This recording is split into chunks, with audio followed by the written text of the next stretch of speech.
বন্ধুরা, বাবলি রান্নাঘরে তোমাদের অনেক অনেক স্বাগত জানাই। আশা করি তোমরা অনেক ভালো আছো, সুস্থ আছো। আমিও ভালো আছি। তো আজকে আর একটা রেসিপি শেয়ার করব, আমের একটা রেসিপি শেয়ার করব। তো আম নিয়েছি এখানে দুটো।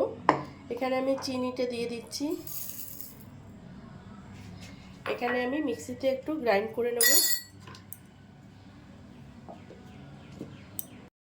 এখানে আমি আমের পাল্পটা ঢেলে নিয়েছি মিক্সি থেকে। এবার সুজি দিয়ে দিচ্ছি।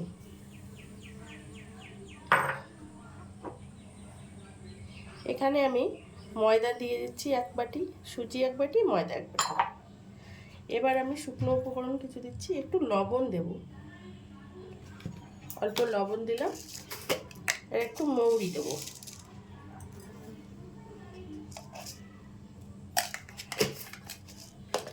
এটাকে আমি ভালো করে মেখে নিচ্ছি।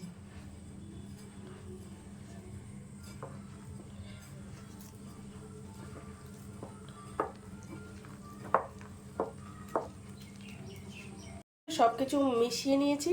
এবার 5 মিনিটের জন্য ঢাকা দিয়ে রাখবো, কেন কি সুজিতে দিয়েছি তো,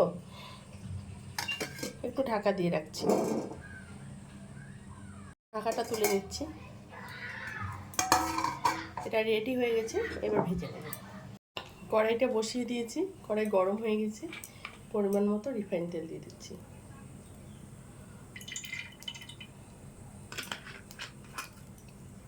তেলটা গরম হয়ে গেছে, এবার দিয়ে দিব।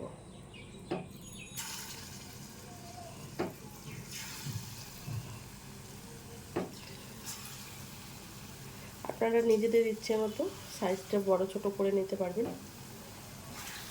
আর একটা কথা ভুলে গেছি, এখানে আমি গুঁড়ো দুধও দিয়ে দিই। 2 চামচ আমি গুঁড়ো দুধ এখানে অ্যাড করে দিয়েছি। তো আপনারা চাইলে গুঁড়ো দুধটাও দিতে পারেন, না দিলেও কোনো অসুবিধা হবে না।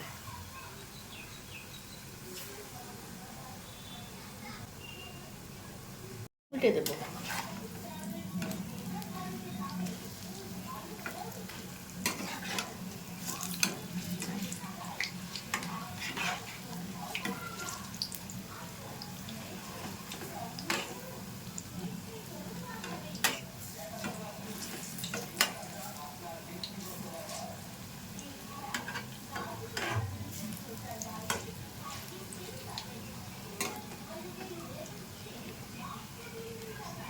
উল্টে দিলাম, উল্টে পাল্টে একটু ভেজে নেব।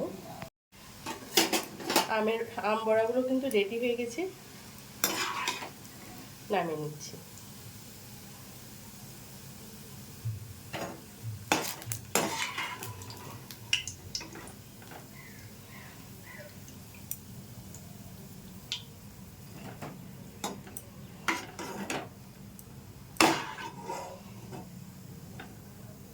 বাকিগুলোকেও আমি দিয়ে দিলাম,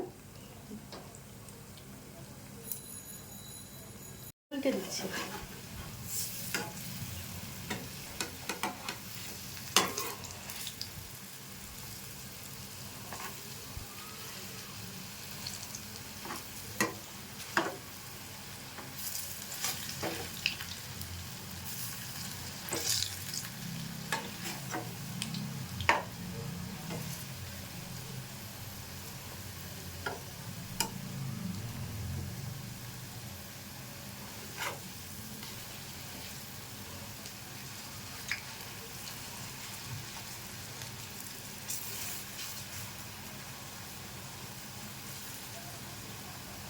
সবগুলোকে উল্টে দিলাম,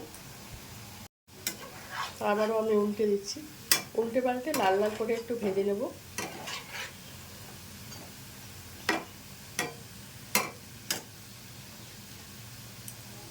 বড়াগুলো হয়ে গেছে, নামিয়ে নিচ্ছি।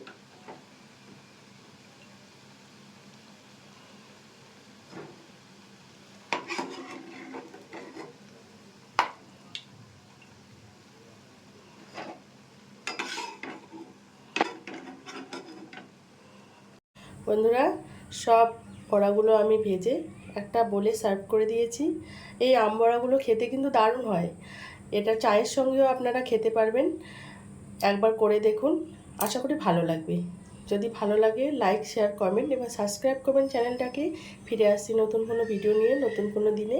ভালো থাকবেন, সুস্থ থাকবেন।